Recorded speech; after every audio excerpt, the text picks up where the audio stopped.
Somos mestres em catalogar o mundo. Definimos estrelas, nomeamos emoções, traçamos limites entre o concreto e o abstrato. Mas há uma fronteira que desmorona a cada tentativa de demarcação. O que sou eu? Você olha para o espelho e vê uma forma, um corpo. É uma extensão, sim, uma casca biológica sujeita à física e ao tempo. Mas você não é sua pele, você a percebe. Você não é o fluxo incessante de pensamentos que chamamos de consciência. Você é aquilo que o analisa, a lente que observa a si mesmo. O corpo é definível, a mente é mapeável. Se podemos traçar a extensão de algo, nomear suas partes e compreender seu funcionamento, então, pela própria lógica da definição, isso não pode ser você. O eu é a fuga, o objeto que se desvencilha de toda e qualquer descrição. Soren Kierkegaard já anunciava: o ser humano é uma síntese de finito e infinito, de temporal e eterno, de liberdade e necessidade. Em suma, uma síntese. Uma síntese é uma relação entre dois termos. Visto sob esse ângulo, o ser humano ainda não é um eu.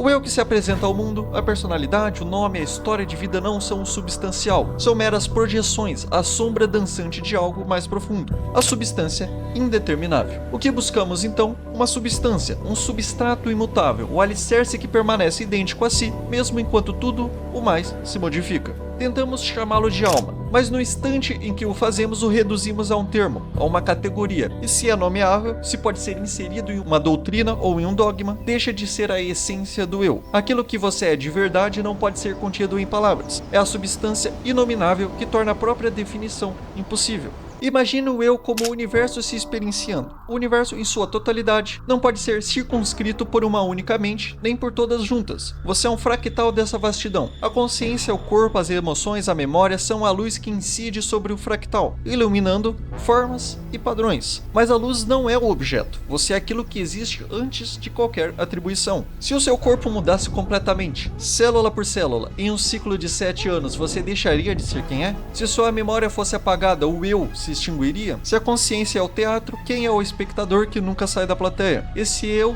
inalcançável não está dentro ou fora, é a condição de possibilidade da sua existência. Ele não reside no mundo dos objetos ou dos predicados. Aristóteles falava em substância como aquilo que não é dito de um sujeito, permanece. Mas para o eu, essa substância se revela no ato de negação. Não sou meu corpo, não sou minha consciência, não sou uma história. Então, o que eu sou? Você é o abismo da autodescoberta. Olhar para si é olhar para esse abismo, é tentar medir a distância entre o eu que se manifesta, a representação, o espelho, e o eu que é a substância, o infinito. É uma busca fútil, porém essencial. Como disse Friedrich Nietzsche, se você olha durante muito tempo para um abismo, o abismo também olhará dentro de você. Essa fissura, essa impossibilidade de autodefinição é o motor de sua liberdade. Se você pudesse ser inteiramente definido, seria um objeto estático, sem potencial. A indeterminação do seu eu é a sua eterna possibilidade de ser. Você é o projeto que nunca se conclui, a pergunta que não aceita respostas. Você não é a tela pintada, mas o silêncio indescritível que envolve a tela. Sua vida é a contínua tentativa de reduzir o infinito ao finito, de encaixar a substância inominável na narrativa do dia a dia. Você projeta o eu em atos de amor, em escolhas de carreira, em crenças. São meras imagens e semelhanças dessas coisas singulares e indefiníveis. São reflexos do sol na superfície da água, não é o sol em si. E a beleza é justamente essa. O eu não é uma descoberta que se faz, mas uma fuga que se realiza. Você não encontra o eu em um livro, em um guru, em um exame. Ele se move no horizonte à medida que você avança. O verdadeiro propósito não está em definir o eu,